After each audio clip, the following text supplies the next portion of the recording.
It is easy to get tunnel vision in chess, only focusing on a few elements. There are so many things to focus on that our brain has a hard time processing it all at once, and some things start falling through the cracks. The most devastating thing that we can forget to do is identify our opponent's threats. It is easy to focus on our attack and neglect the fact that our opponent is also trying to create an attack. Here we have a position where we are up an exchange and have a safe position. White just played f5. Take a moment now to do exercises 1 and 2 to test yourself in this position before we discuss further.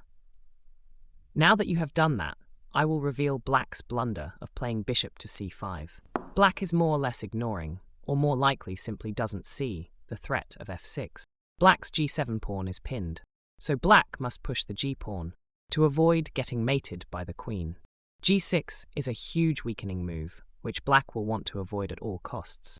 It would have been much simpler to deal with White's threat immediately by taking the f-pawn. This move may look distasteful at first because it isolates our d-pawn. However, this is a small price to pay to avoid the lines we are going to discuss next. White first deals with the bishop move, getting the pieces off the board so he can make his attack. Black recaptures, but alternatively should have conceded the bishop in order to stop the f6 threat. But instead we face the devastating f6.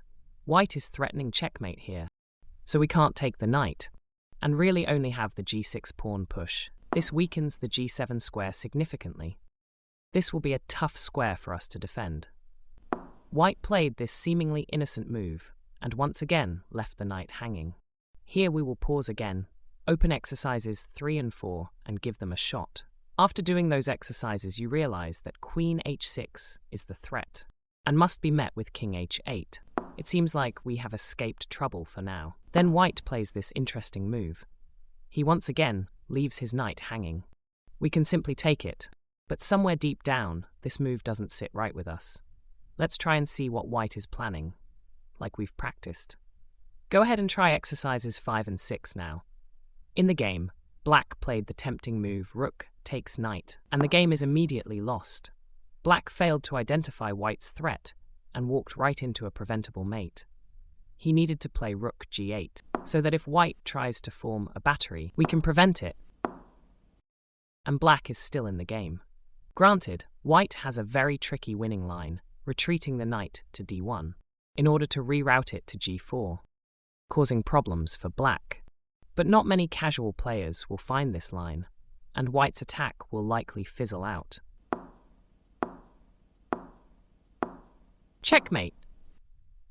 There are a few more exercises for you to attempt with a similar theme and increasing difficulty. Remember to look at the position from White's perspective and identify what plans they may be considering. Chess is a two-player game, so your plans are not the only element you need to consider. While creating attacks is essential to winning, stopping your opponent's threats is the secret to never losing. Remember to always think from your opponent's perspective. Thanks for watching. If you would like to see a position from your game on this channel, comment a PGN below. If you have topics of interest for future videos, also include that below. Thank you.